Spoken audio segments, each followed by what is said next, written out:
Un cordial y afectuoso saludo a tan distinguido auditorio, que noche a noche viene capacitándose, nutriéndose de conocimientos que en cierta medida coadyuvan en nuestra formación profesional. En esta ocasión tenemos un tema especial referido a la tutela estructural de los derechos. Un tema bastante importante, pues después de esta situación de tragedia humana por la pandemia, existe la siguiente interrogante. Nuestros derechos. Esta conferencia está a cargo del doctor Ricardo Rivera Aldunate. Permítame, antes de presentarlo, permítame por favor dar lectura a su recorrido académico. Él es abogado de la Universidad Mayor de San Simón con especialidad en Filosofía del Derecho y Derecho Constitucional. Ostenta el grado académico de Magíster en Derecho Constitucional. Del mismo modo, obtuvo un diplomado en Educación Superior y es cursante externo en Argumentación Jurídica de la Universidad de Alicante, España. Intereses académicos. Está focalizado en investigaciones, seminarios, conferencias, libros, ensayos y artículos. A su vez, él es codirector de la firma de abogados Rivera y Arizpe.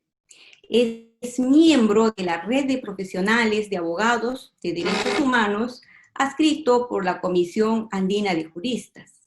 Es miembro fundador del grupo de estudios TAIS. Realizó diversos libros, ensayos y artículos jurídicos publicados de manera individual y en forma colectiva como Derecho Constitucional, Derecho Procesal Constitucional, Teoría y Filosofía del Derecho. Él es expositor y conferencista magistral local, nacional e internacional. Es catedrático universitario hasta la actualidad en diversas instituciones universitarias. Es conferencista, capacitador en Bolivia, Brasil, Perú, República Dominicana, Ecuador, Colombia, entre otros países. De esta forma, lo recibimos con mucho afecto al doctor Ricardo Rivera Aldunate y le cedemos el uso de la palabra.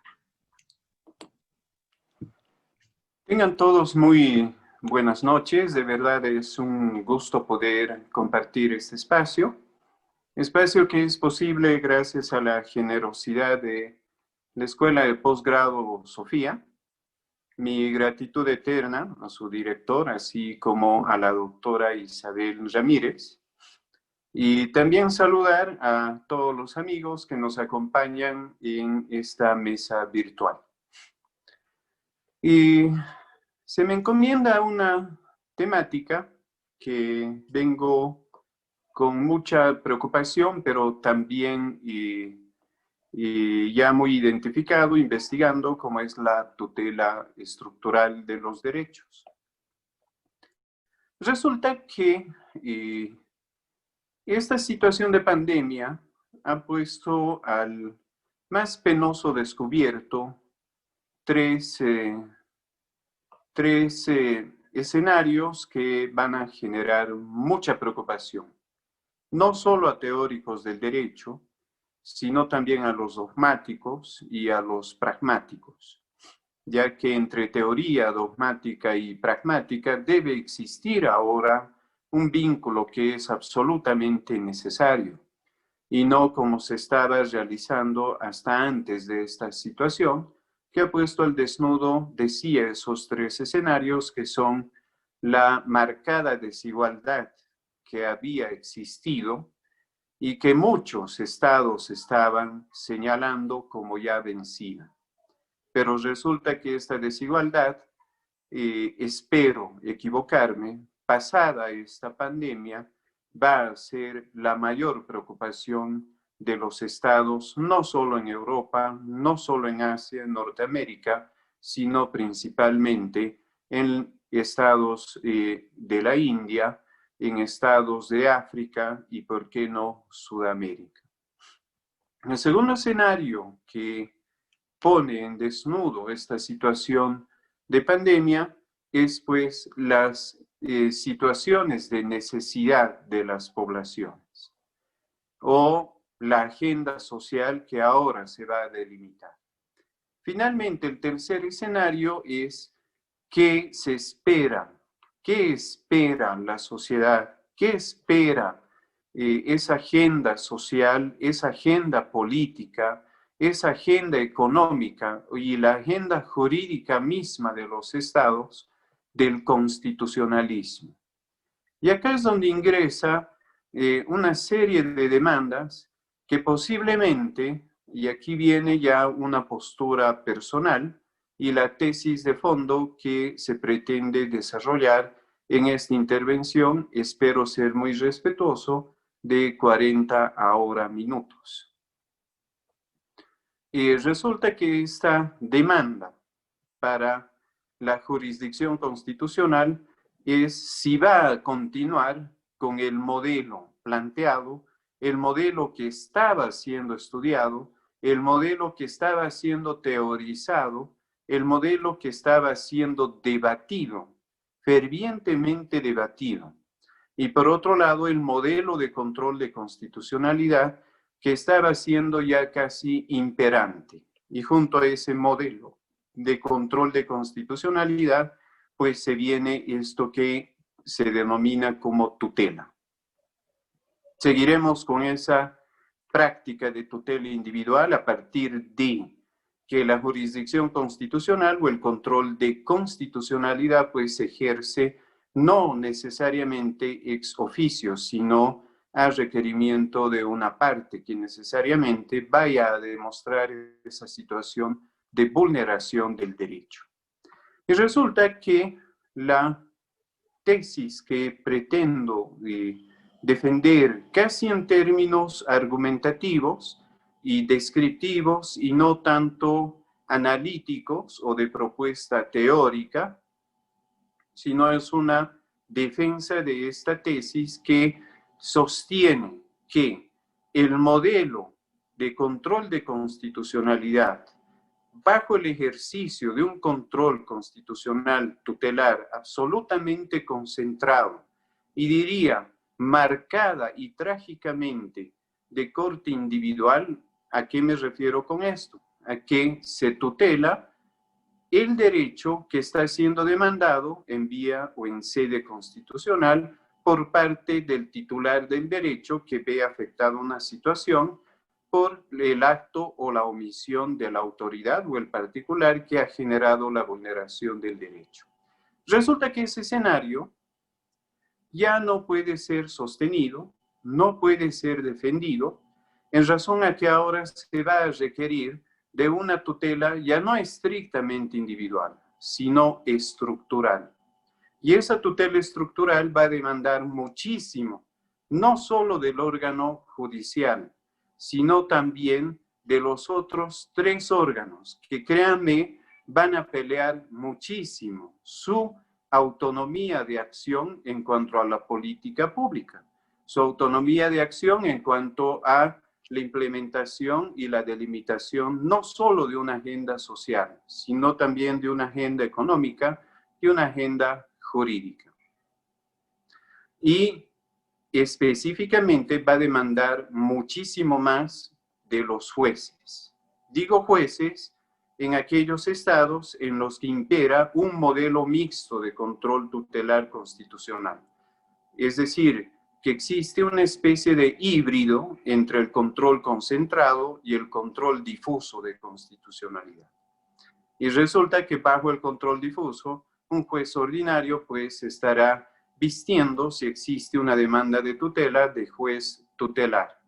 Y bajo revisión, como ocurre en Perú, como ocurre en la Argentina, como ocurre especialmente en Bolivia o en Ecuador, bajo revisión, pues el ejercicio del control concentrado tutelar. Y va a demandar mucho más compromiso por parte de estos jueces y especialmente de los magistrados o letrados constitucionales, mucho mayor compromiso, no solo con los derechos humanos, ahora que está muy en boga el control de convencionalidad, sino de los derechos fundamentales. Ingreso a desarrollar argumentativamente esto de que ya no es posible hablar solo de una tutela de corte individual, sino una tutela estructural.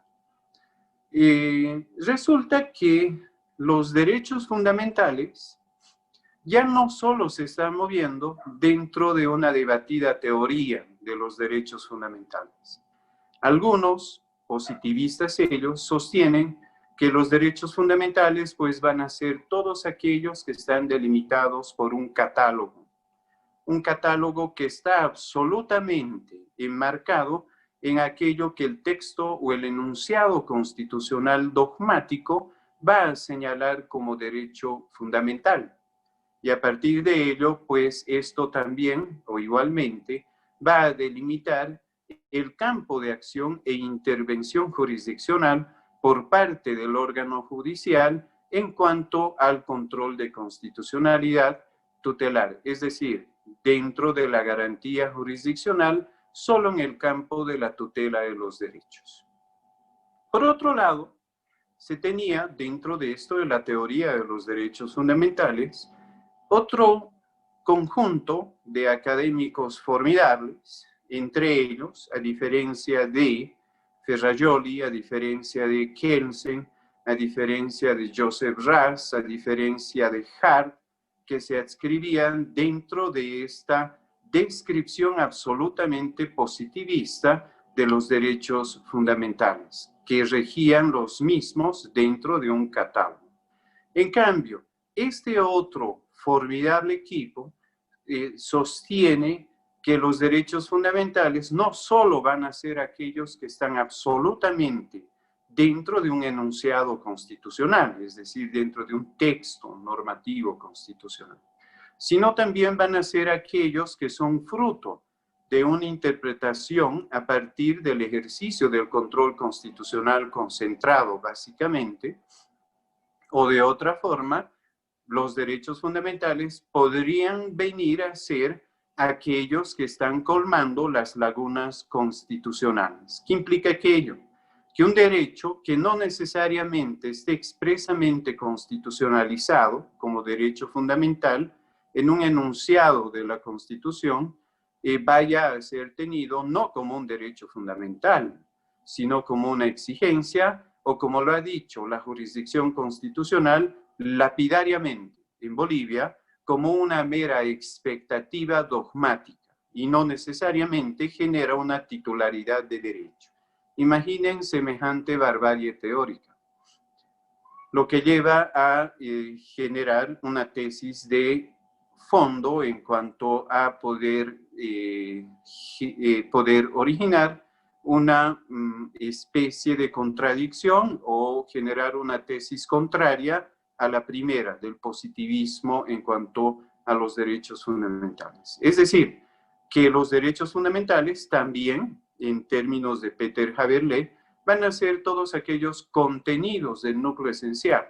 Y esos contenidos vienen a ser un desarrollo interpretativo de aquellos enunciados de norma que nos entregan derechos fundamentales expresos. Pero esos derechos fundamentales expresos, créanme que generan lagunas constitucionales. Un ejemplo de aquello es el ámbito del derecho a la libertad de religión o el derecho a la libertad de creencias. Resulta que este derecho, en cuanto a su tutela constitucional, estaba regido tan solo en base a un enunciado de norma constitucional. Pero resulta que en Bolivia, en Ecuador, en Perú, afortunadamente, esa libertad de religión no solo había sido objeto de tutela en la situación en la que una persona se ve privada de poder ejercer no solo sus convicciones en cuanto a aquello que va a creer, sino también había sido un ejercicio respecto a esas ideas. Y ese ejercicio también involucra un culto. Y dentro de ese culto, pues vamos a encontrar situaciones muy especiales. relata un caso muy interesante que he encontrado también contenida en un expediente 1213 en Perú y especialmente en la sentencia 541, quebrado 2007 en Bolivia. 2017, perdón, no 2007.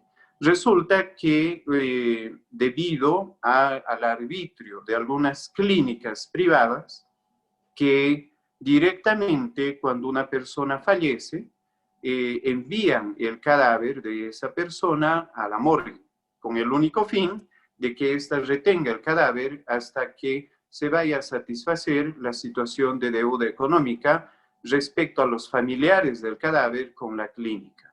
Y si no satisfacen esa deuda económica los familiares del cadáver con la clínica que ha prestado la atención médica hasta antes del deceso, pues no entregan el cadáver.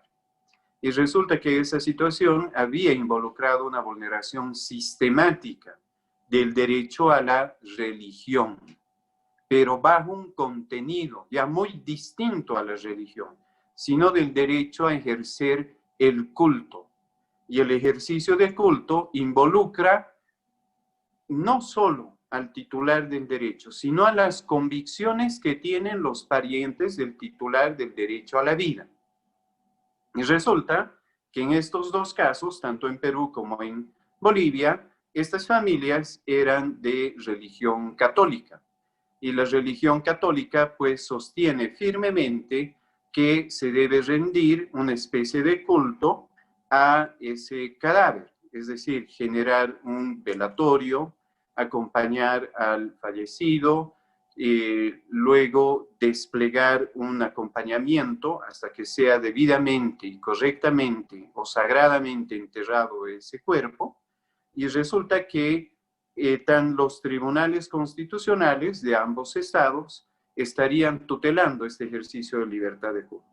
Pero nosotros, si revisamos esta situación de tutela desde el campo estrictamente del positivismo constitucional, pues es inimaginable que un tribunal pueda ingresar a tutelar semejante situación, ya que no está prevista expresamente en un enunciado o en un texto de norma constitucional.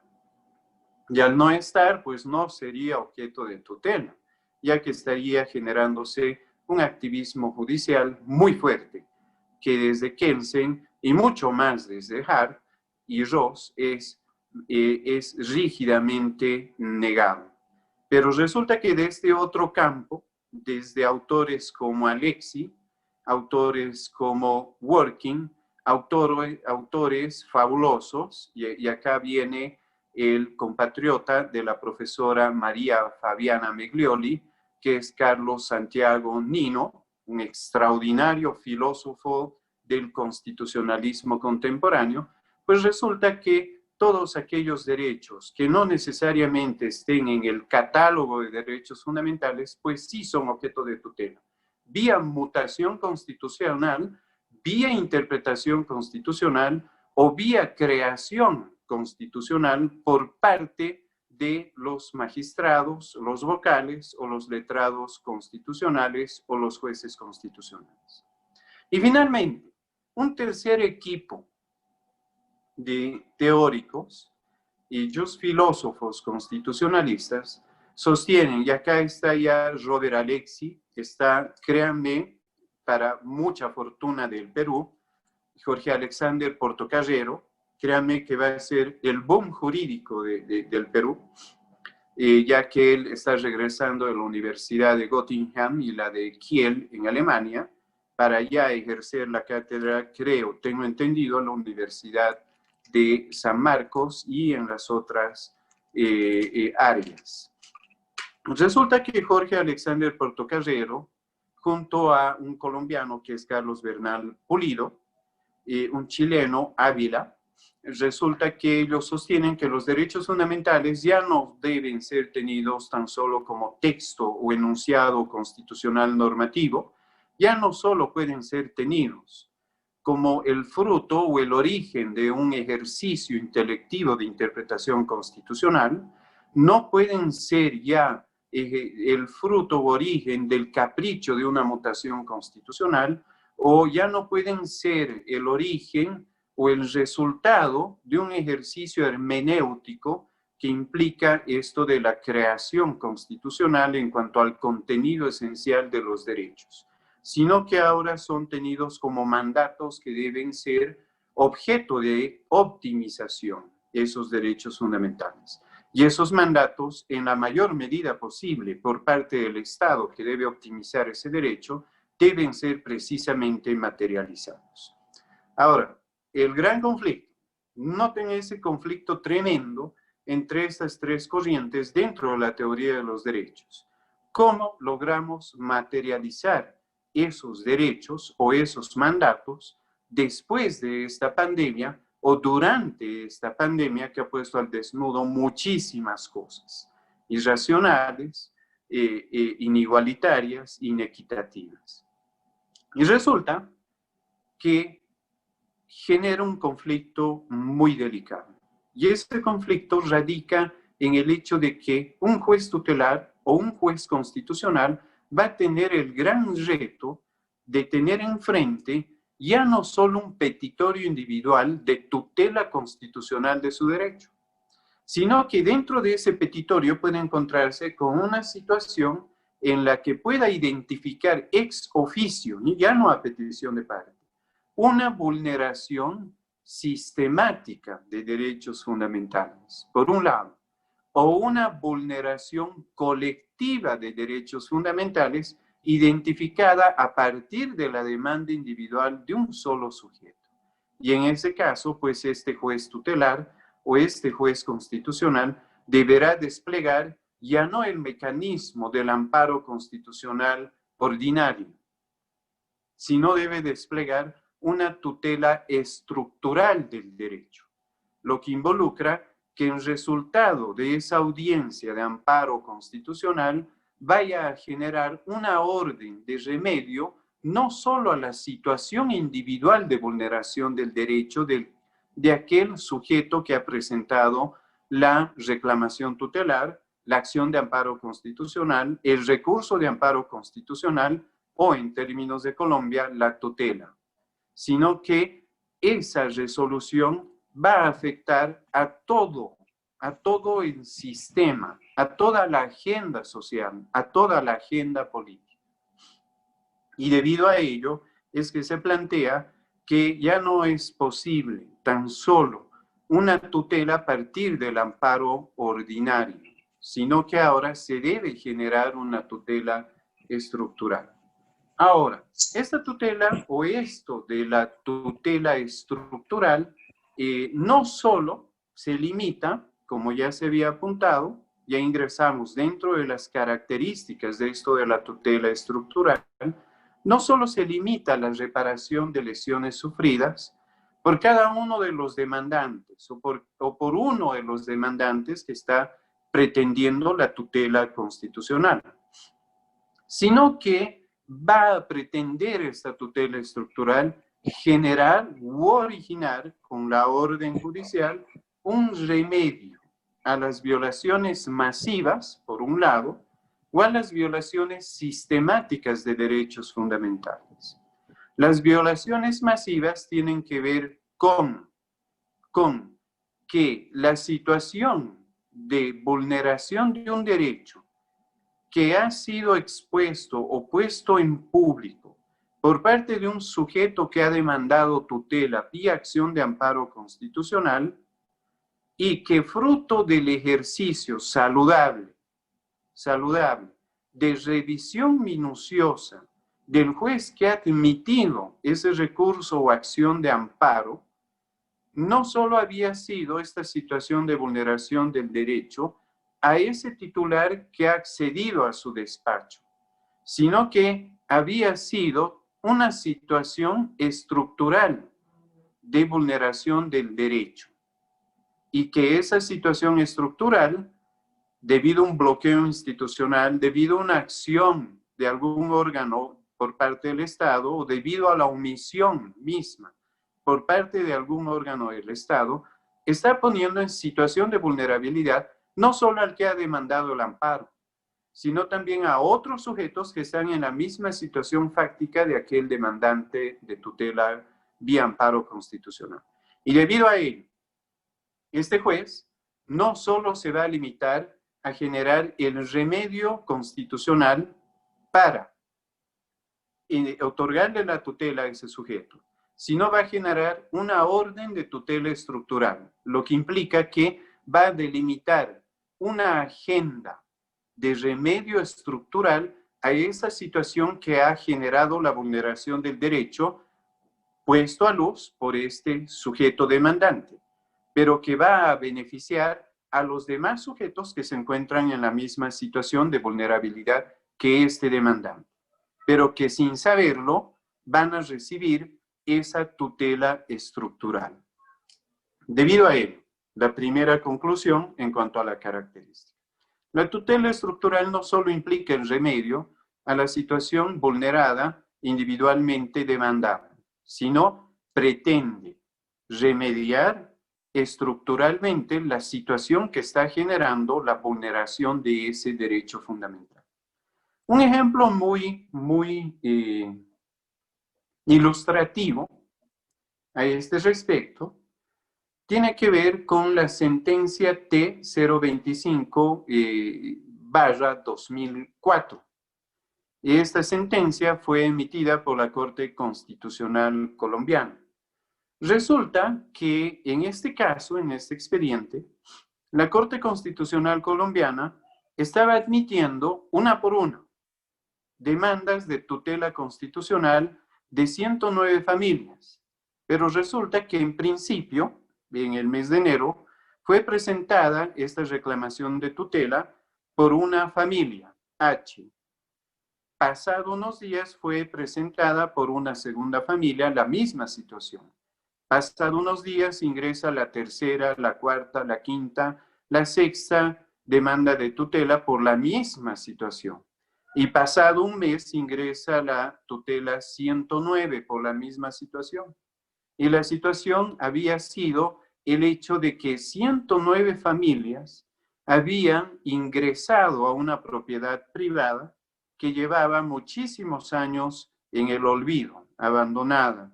No estaba cumpliendo esa demanda constitucional de la función social o económica social que debe cumplir la propiedad privada para ser objeto de protección constitucional. Y resulta que estas 109 familias aprovechan esa situación de abandono de este inmueble, de ese lote, e ingresan a construir sus viviendas. Pero pasados 4 años, la familia propietaria de esas inmensas tierras dejadas en el olvido había demandado en la vía judicial la restitución de derecho propietario. A esto en Perú creo que se la conoce, al igual que en Argentina, en Brasil y especialmente en Perú, como asentamientos ilegales, como avasallamientos de tierra. Y debido a ese fundamento fue demandado en la vía civil ordinaria. Y resulta que esta familia propietaria gana la acción civil. Y fruto de esa fortuna de haber ganado la demanda en la vía civil, pues se expide un mandamiento de desalojo y desapoderamiento a esas 109 familias. Y ese fue el problema que delimitó desde la demanda de tutela 1 a la 109, en la que ellos demandaban constitucionalmente la vulneración de su derecho a la vivienda. Se les estaría privando de ejercer su derecho a la vivienda por el solo hecho de que un juez habría amparado o habría protegido judicialmente u ordinariamente el derecho a la propiedad frente al derecho a la vivienda. Y resulta que en esta sentencia la Corte Constitucional no solo se limita a tutelar el derecho de esas 109 familias que debían ser relocalizadas, reubicadas, con el objeto de que el Estado debe no solo entregar ese enunciado de norma constitucional vivienda, sino que debe desplegar las acciones necesarias y debe generar los mecanismos necesarios para garantizar ese derecho a la vivienda de todos los colombianos. Entonces, ordena a la agencia o dirección o ministerio de vivienda que se ocupe de estas 109 familias. Pero aquí viene el remedio estructural. En Colombia lo conocen como amparo estructural. Resulta que ordena al órgano ejecutivo elaborar una política de vivienda social. Esto en 2004. Le ordena al órgano legislativo empezar a emitir leyes que desarrollen la garantía y materialización del derecho a la vivienda. Y le ordena a la Agencia de Vivienda Social a poder ejecutar una política adecuada con los enunciados constitucionales de garantía del derecho a la vivienda social. Y empieza la Corte Constitucional a contar con el control absoluto respecto a la política de vivienda en Colombia. Y empezó a vigilar los actos que estaba desplegando tanto el órgano ejecutivo, el órgano legislativo y sus dependencias de ejecución de política de vivienda en Colombia. Y resulta que no solo se beneficiaron esas 109 familias que demandaron tutela en la vía constitucional, sino todas aquellas personas que no estaban encontrando satisfecha o materializada el derecho a la vivienda. Y debido a ello despliegan una tutela estructural en Colombia. Y a ello se debe que esta tutela estructural no solo se va a delimitar o limitar a generar el remedio inmediato a la demanda individual insertada en la vía jurisdiccional constitucional, sino va a ingresar a revisar la situación de vulneración, si es que existe, colectiva, por un lado, y sistemática, por otro lado. Una segunda característica de esto de la tutela estructural, ya para ir cerrando conceptos, características, dije que voy a ser muy respetuoso del tiempo. Resulta que la segunda gran característica de esta tutela estructural tiene que ver con las clases de órdenes que genera la tutela estructural. Y esas clases de órdenes jurisdiccionales vienen a ser básicamente tres. Y estas tres órdenes pertenecen en principio al constitucionalismo liberal. La segunda orden pertenece al constitucionalismo dialógico. La tercera orden pertenece al constitucionalismo fuerte o rígido, que es muy cuestionado por el constitucionalismo débil. Resulta que la primera orden es la orden declarativa. Una orden declarativa dentro de esta tutela constitucional tiene que ver con la declaración de la situación de vulneración colectiva de derechos fundamentales o la orden de declaración de vulneración sistemática del derecho fundamental. Y a partir de ello, tan solo genera un enunciado de persuasión hacia los órganos encargados de remediar esa situación de vulneración sistemática o colectiva del derecho fundamental. Se limita tan solo a generar una orden persuasiva y declarativa de situación de vulneración sistemática. En este caso, el tribunal, Corte Constitucional o juez tutelar no estaría entrometiéndose en cómo diseñar la política correcta para remediar y solucionar esa situación de vulneración sistemática o estructural o colectiva del derecho fundamental. Tan solo genera una declaración persuasiva. En cambio, la segunda orden es la orden dialógica. En este caso, el tribunal, corte o sala constitucional, como ocurre en la bellísima República de Costa Rica o en República Dominicana, resulta que esta orden dialógica no solo involucra tener a un juez constitucional que genera la mera declaración de situación de vulneración estructural y sistemática del derecho, sino que empieza a generar órdenes específicas de cómo debe cada órgano remediar esa situación de vulneración sistemática del derecho. Pero el mismo juez constitucional empieza a originarse o a autolimitarse. Solo le orienta, por decir, al órgano ejecutivo qué remedios debe insertar para remediar esa situación de vulneración sistemática del derecho. ¿Qué acciones debe tomar? ¿Qué omisiones debe abandonar? Y empieza a generar un diálogo entre órgano judicial, órgano ejecutivo y órgano legislativo. Y empiezan a dialogar.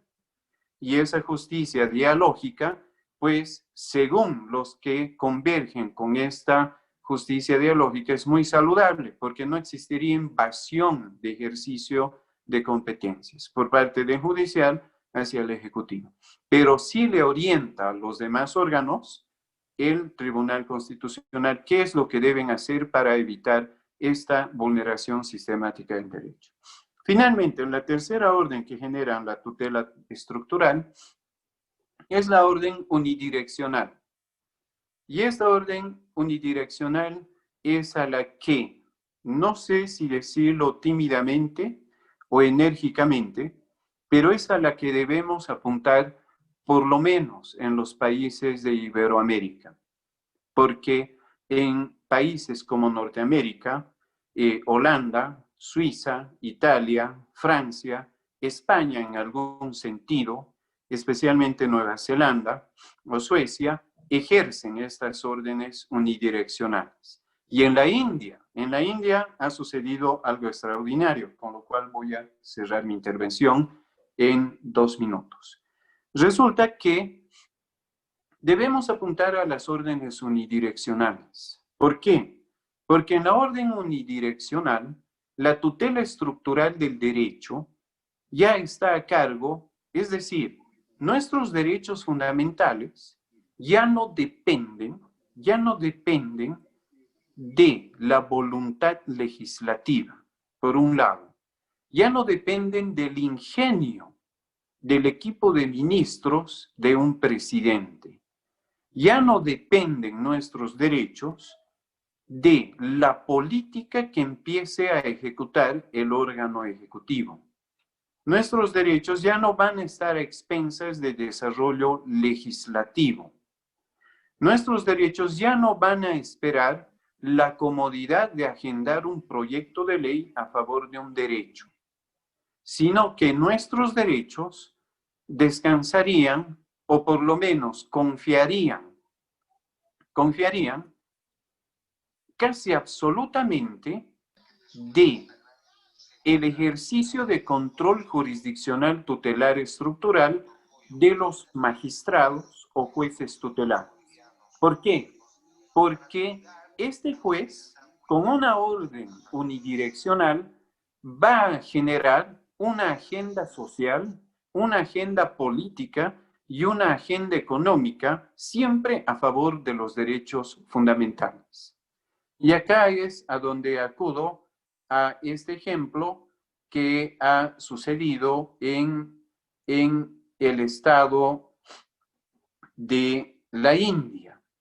Resulta que existe una sentencia que es absolutamente paradigmática para la tutela estructural. Ese era el caso de la Unión de Personas por los Derechos y Libertades Civiles, que ha insertado, esta ONG, una demanda a favor de 100 familias. Y esa demanda es en contra de la Unión de Estados de la India. ¿Cuál es la situación que originó esta demanda? Esto recientemente, digo porque se ha dado en pleno siglo XX. Resulta que más de 105 familias estaban en situación de hambruna en la India, cuando el órgano ejecutivo tenía un almacenamiento de alimentos, no solo con ayuda de Europa, no solo con ayuda del Departamento de Alimento de la ONU, sino también con asistencia inmediata del órgano central del Estado de la India. Pero resulta que existían familias que estaban en una situación de hambre absoluta. Y resulta que esta ONG inserta la tutela individual. Pero resulta que el juez tutelar en la India no se limita a tutelar el derecho individual de estas familias, sino que genera una tutela estructural con una orden unidireccional. ¿Qué sostiene el tribunal en esta resolución? Sostiene 4 cosas. El derecho a la alimentación no puede estar ya en manos del órgano ejecutivo y mucho menos del órgano legislativo. Nótese, aquí existe, y aquí viene la primera crítica a la tutela estructural, existe, según los detractores de la tutela estructural, una intromisión a los otros órganos de poder del Estado. Quien se está rogando absolutamente el desarrollo, la tutela y la materialización del derecho a la alimentación en este estado de Rajastán, porque esto ocurre en Rajastán, no es ya el órgano ejecutivo y legislativo, sino el judicial.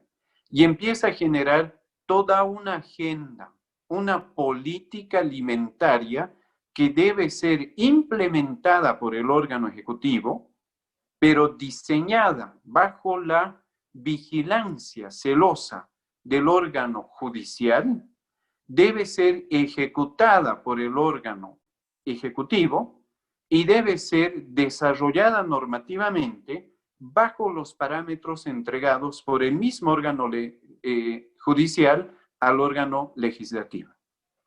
En otros términos, el órgano judicial le dice tanto al órgano y le orienta al órgano ejecutivo y legislativo qué es lo que deben hacer para bajar el porcentaje escandaloso respecto al índice global de hambre que había sido calificado por la ONU y la UNESCO al estado de Rajastán, que era calificado en más del 21%. Eso era espantoso.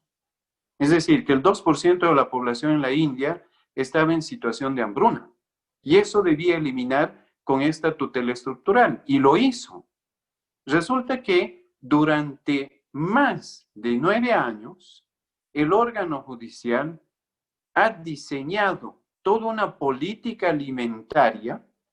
En esta sentencia, ha diseñado la estructura de seguimiento de esa política alimentaria y ha diseñado la ejecución de esa política alimentaria por medio de los mecanismos judiciales que generan el cumplimiento de esta orden unidireccional. Y como verán, esta sentencia en la India, generada por el Tribunal Sala Constitucional en la India, sancionando al Estado de Rajastán, pues delimita esta tutela estructural, que es posible no solo proteger derechos de aquel que demanda, sino que dentro de ese expediente de ese sujeto que ha demandado la tutela de un derecho vulnerado, también se puede tutelar estructuralmente la situación de vulneración sistemática de los derechos de las personas que posiblemente estén en la misma situación de este sujeto. Y resulta que, y siempre agradeciendo a Sofía, y especialmente a la profesora Isabel Ramírez, ya para cerrar mi intervención, resulta que en los estados de Iberoamérica se vienen elecciones. Y resulta que un sujeto llamado ciudadano, titular de unos derechos fundamentales, es convertido, diría miserablemente, descaradamente, en sujeto objeto de voto. Es decir, el político como sea debe conseguir el voto de ese ciudadano. El ciudadano tiene derecho a votar por tal sujeto. Pero y una vez que vota por tal sujeto, resulta que para el político esa persona sigue siendo ciudadano. Porque siempre en los discursos, los políticos nos anuncian que son muy comprometidos con sus estados, pero jamás ha existido, por lo menos en Bolivia, a partir del 82, que recuperamos la democracia, un político que esté casado religiosamente con su Estado. Solo se comprometen, no se casan con su Estado lastimosamente. Y el ciudadano sigue siendo visto como un ciudadano que tiene derecho a elegir a ese político. Pero una vez que es elegido, se olvida que ese ciudadano pasa a ser persona. Y las personas pues tienen dignidad humana. Y la dignidad humana es el núcleo de todos los derechos fundamentales. Y deben desplegar políticas. Pero resulta que al 2020 esas políticas no habían sido buenas, por lo menos en un 80% de los estados de Iberoamérica.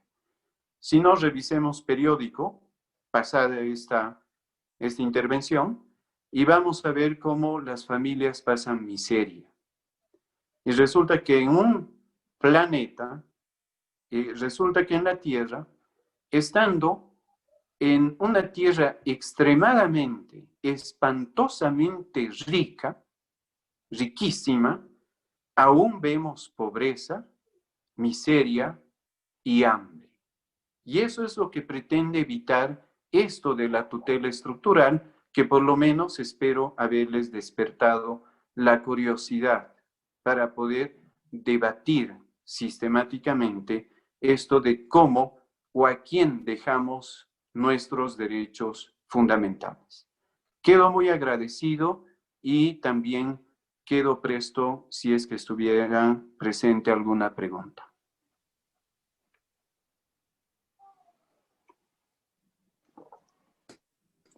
Muchísimas gracias, doctor Ricardo Rivera. Una exposición excelentísima. Hemos estado muy atentos y desde luego que estamos aprendiendo bastante.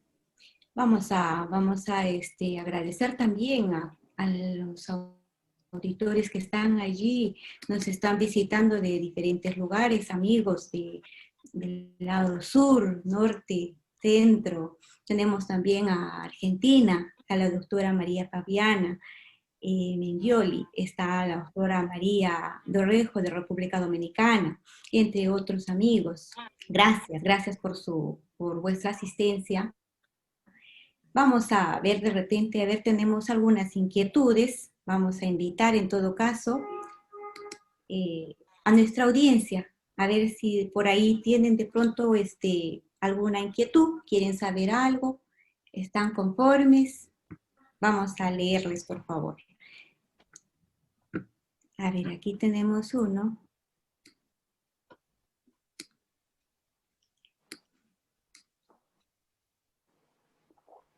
Luis Martín Espinoso. El doctor Luis Martín dice: el artículo 3 de la Constitución Política del Estado Peruano reconoce una enumeración abierta de derechos fundamentales, es decir, números apertus, que sin estar en texto surge, dice, de la dignidad del hombre o en principio de la soberanía del pueblo, del Estado democrático de derecho o en forma republicana del gobierno.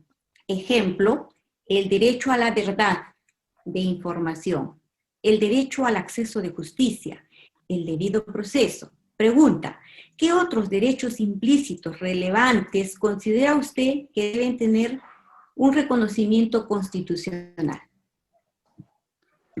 Muy bien, es una pregunta muy compleja la que lanza el doctor Luis Martín.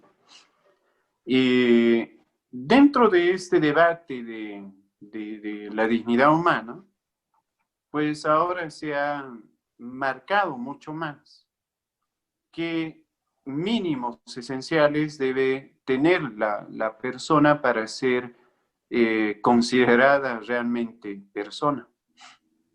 Y resulta que entre esos mínimos esenciales, y acá es donde también generé una ponencia que me enteré no hace mucho que habría generado mucha polémica y absoluta resistencia.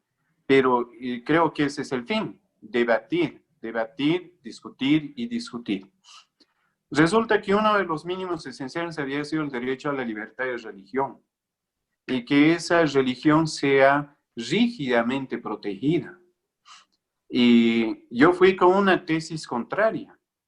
Resulta que esta pandemia ha generado muchas teorías, desde aquellas subjetivas hasta las científicas, y al final de unos años, pues vamos a saber qué ha originado esta pandemia, qué ha motivado a que se origine esta pandemia, o por qué se ha dado esta pandemia, para qué y por parte de quiénes, ¿verdad?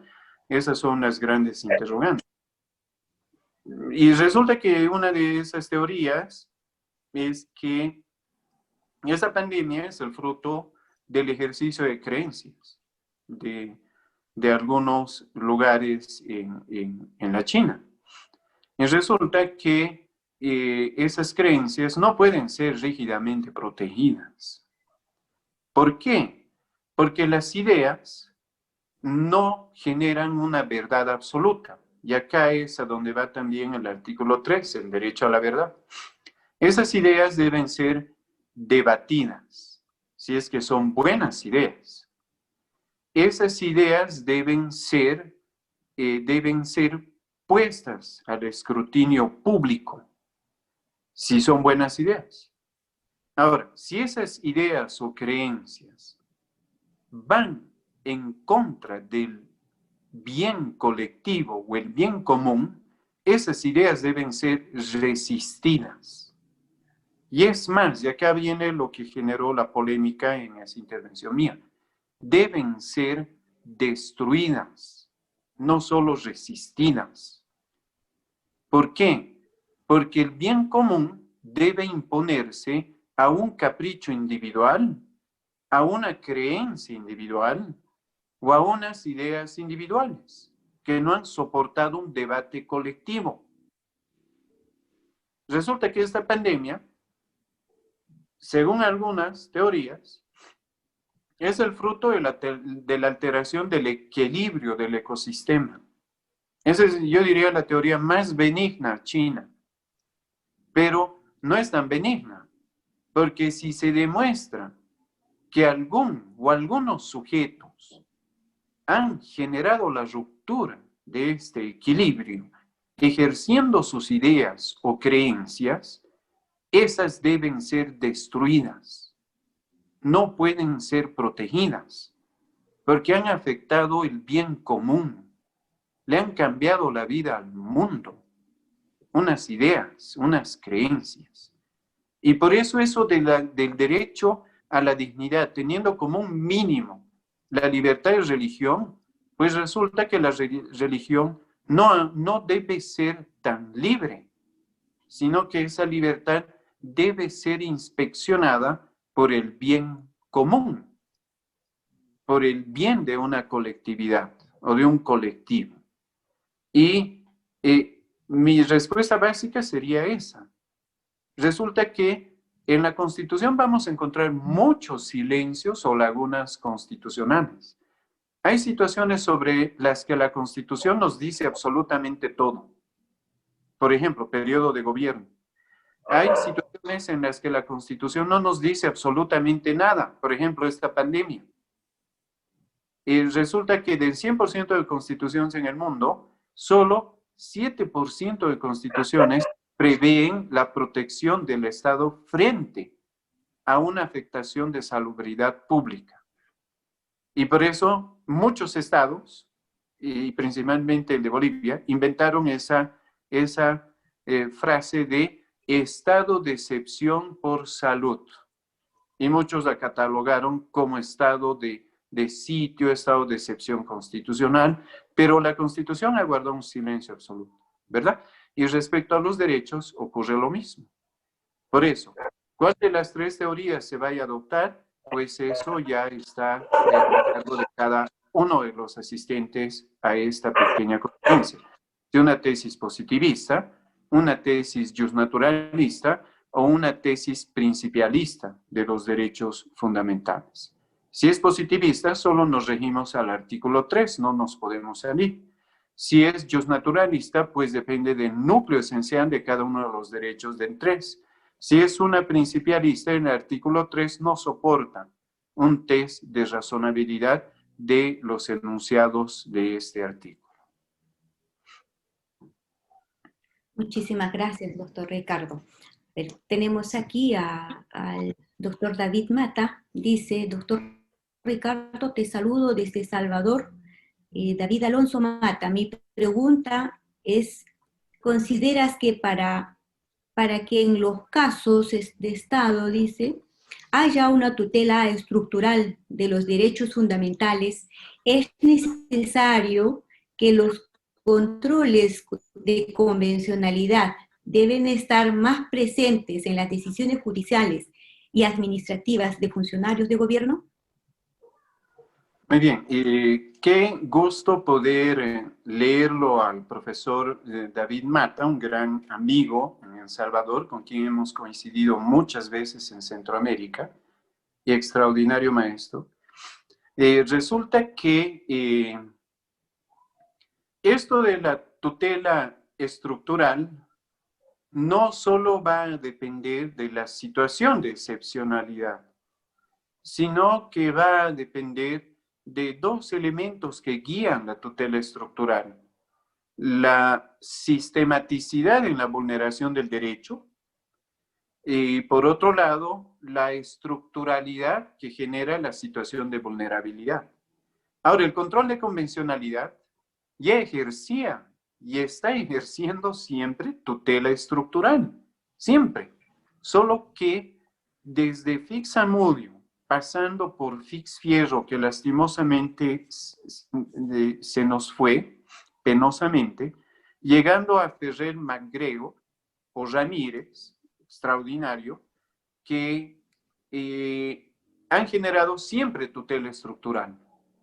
Porque desde las sentencias que emite la Corte Interamericana de Derechos Humanos, con mayor timidez el Tribunal Europeo de Derechos Humanos, o el Tribunal Africano de Derechos Humanos, o el Tribunal Asiático de Derechos Humanos, resulta que tímidamente ellos, a diferencia de la Corte Interamericana, sí emiten tutela estructural, debido a que no solo solucionan el problema del denunciante en la vía interamericana, sino que generan orden estructural de remedio, igualmente estructural, para el Estado que está siendo sancionado por la Corte Interamericana en su sentencia de fondo y reparaciones. Y por ello debemos prestar mucha atención al control de convencionalidad, no solo concentrado, sino también el difuso.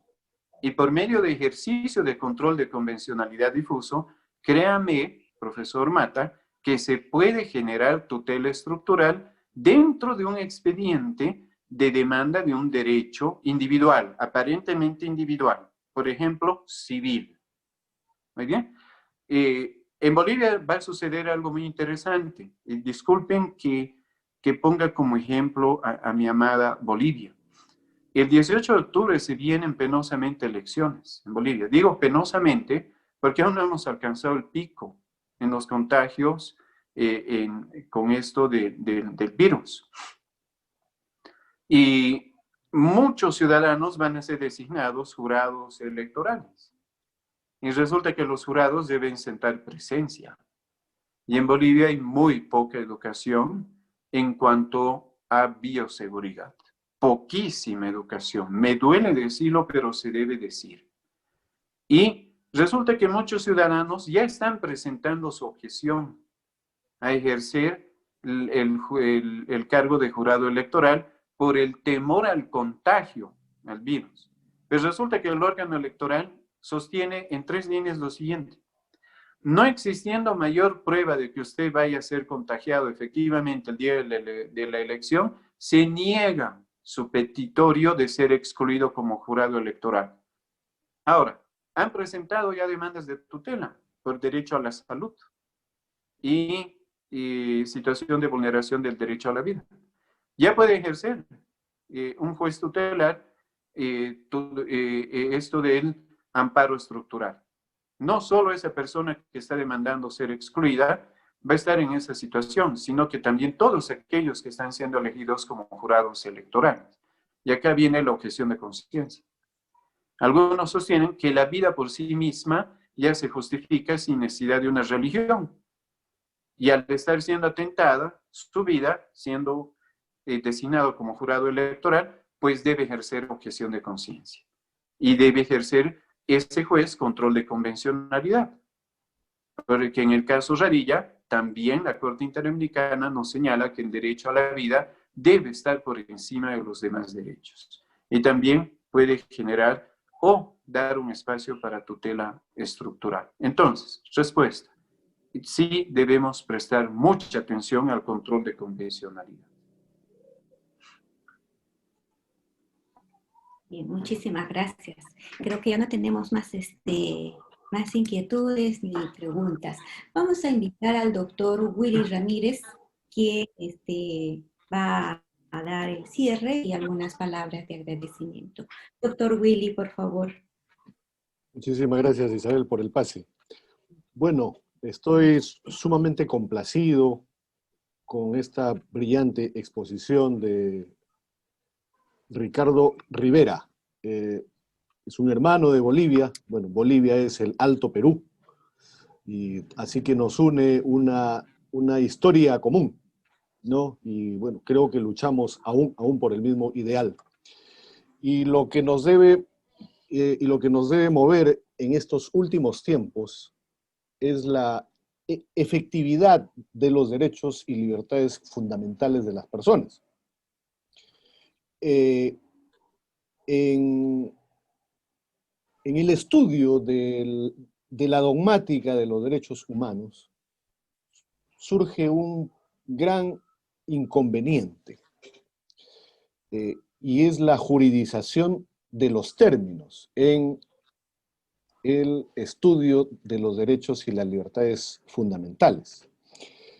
Y al estar redactados en un lenguaje eminentemente jurídico, no es entendido por nuestra población, no es comprendido y no es transmitido y por ende no es respetado.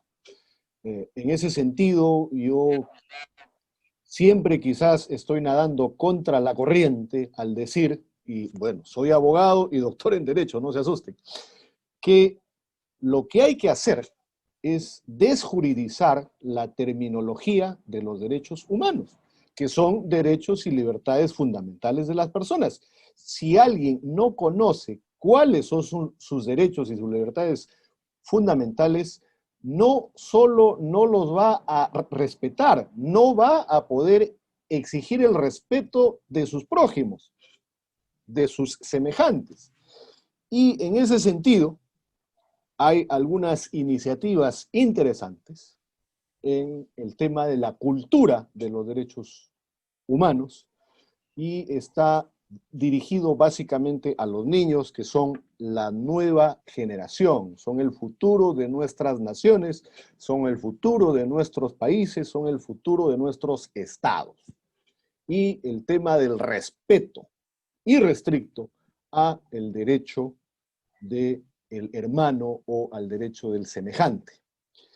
En el caso peruano, el catálogo de derechos y libertades fundamentales están contemplados en el artículo 2 de nuestra Carta. Y no contentos con ello, hay un artículo 3 que dice: me faltó papel, me faltó tinta, por si acaso son muchos más derechos y libertades fundamentales. Es algo a lo que los abogados llamamos numerus apertus, ¿no? Queda abierta la posibilidad de muchos más derechos y libertades fundamentales. Pero ello es el estado ideal de las cosas, no es el estado real de las mismas. ¿Y por qué? El ejercicio que hago con mis alumnos, tanto de maestría como de doctorado, bueno, en doctorado más porque es un plano más filosófico, ¿no? Es el tema de que se extingue la raza o la especie humana en este planeta. Y vienen los extraterrestres, ¿no? Bueno, aterrizan porque todavía somos tierra, y empiezan a investigar, así como nosotros mandamos las sondas a Marte y a todo lado, ¿no? Y encuentran un texto que dice, pues, Constitución Política del Perú, ¿no? Como ellos han ido desarrollando la técnica de la interpretación de nuestra grafía, entonces abren el libro, el texto, y ven artículo segundo, una serie de derechos y de libertades fundamentales, y el artículo tercero dice, por si acaso, son más. Lo primero que pensarían estos seres extraterrestres sería, oiga, ¿qué pasó acá? Esto era la sociedad perfecta. Mira, respetaban el derecho a la vida, el derecho al trabajo, a un medio ambiente sano bueno, a la prensa, la expresión, la opinión, la religión, etcétera, etcétera, etcétera. Eso es el estado ideal de las cosas. Y lo que acontece cotidianamente es el estado real de las mismas. Nuestra tarea como hombres y mujeres de derecho es el aproximar el estado real hacia el estado ideal. Eso es algo que no se nos enseña en las escuelas y en las facultades de derecho, lamentablemente.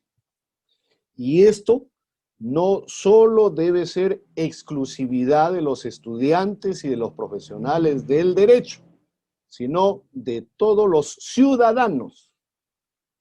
Porque lo que se debe procurar en nuestras naciones y en nuestros países, al menos en los de habla hispana y en donde hay un sistema de derecho positivo, es el conocimiento de los derechos y las libertades fundamentales como única garantía de la sana convivencia en sociedad, que es algo que tanta falta hace hoy en día, porque tenemos todo escrito, todo está bonito, todo está encuadernado, todo está archivado, encarpetado.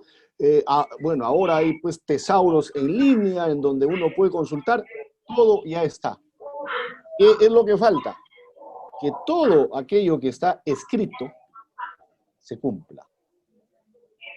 Eso es lo que nos falta en este sistema nuestro.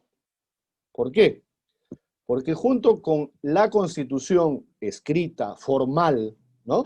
La Carta Magna, hay otra Constitución que se viene escribiendo todos los días, y es el de la justicia constitucional, que es sobre lo que nuestro expositor de esta noche ha ampliado brillantemente. Lo que debemos hacer es bajarle un poco el nivel quizás y hacer que la cultura de los derechos humanos llegue a todos y cada uno de los pobladores, de los ciudadanos y, ¿por qué no?, de los menores también. Son los futuros ciudadanos. Y hacer que esta ciudadanía, de ser una ciudadanía pasiva, pase a ser una ciudadanía activa, comprometida con el futuro de su nación, con el futuro de su país y con el futuro de su Estado. En ese sentido, creo que a nivel iberoamericano estamos todos de acuerdo, pero hay que dar el siguiente paso, y eso es lo que precisamente estamos haciendo por medio de esta aula, gran aula virtual. Bueno, es una gran aula Iberoamérica, ¿no? En esta gran aula, Sofía, Escuela de Posgrado, y estamos contribuyendo con nuestro pequeño grano de arena para la construcción de este enorme edificio que sería la cultura de los derechos humanos. Ricardo, estoy completamente agradecido y expreso mi reconocimiento y mi admiración por tan brillante exposición sobre un tema tan fundamental, tan elemental hoy en día en un Estado constitucional de derecho. Y mi agradecimiento también a Isabelita, que es la organizadora de estos eventos, y el agradecimiento a todos los que han participado esta noche, no solamente gente de Perú y de Bolivia, sino también de República Dominicana, Ecuador, Colombia, Argentina, El Salvador. Vean, si hay algo que nos une es el idioma. Entonces hay que utilizar todas las herramientas y todos los puentes para unirnos cada vez más. Y de las 4 operaciones básicas que nos han enseñado junto con las primeras letras, pongamos en práctica 2, la suma y la multiplicación. Y hay que dejar de lado la resta y la división. Muchísimas gracias, Ricardo, muchísimas gracias, Isabel, muchísimas gracias a todos los hermanos latinoamericanos presentes en esta importante sesión. Es parte de las semanas internacionales. Esta es la primera semana internacional gracias a Isabel y vamos a seguir contribuyendo, como ya se mencionó, con esta pequeña cuota que finalmente va a redundar en acrecentar el conocimiento y la cultura jurídica en nuestras naciones que tanta falta hace hoy en día. Yo ya me despido a nombre de Sofía, Escuela de Posgrado, y de nuestra plana de colaboradores, mi agradecimiento y mi reconocimiento, y declaro clausurada esta sesión de la Semana Internacional y espero verlos mañana. Mañana hay una brillante conferencia también, y ojo, es algo vivencial. La jurisprudencia constitucional peruana en el caso o en materia de los vientres de alquiler, que es el tema de la maternidad subrogada, ¿ya? Expone Chari Rodríguez Cadilla y su hermana, que es alguien que ha vivido en carne y en cuerpo propio, ¿ya? Bueno, Chari fue la abogada de la hermana y ellas han luchado hasta el final porque se les reconozca este derecho y esta libertad fundamental también, que es el derecho a la familia y el derecho a la identidad. Muy bien, muchísimas gracias, espero verlos mañana y un abrazo fuerte hasta Bolivia, hasta el altiplano. Gracias. Gracias. Hasta mañana.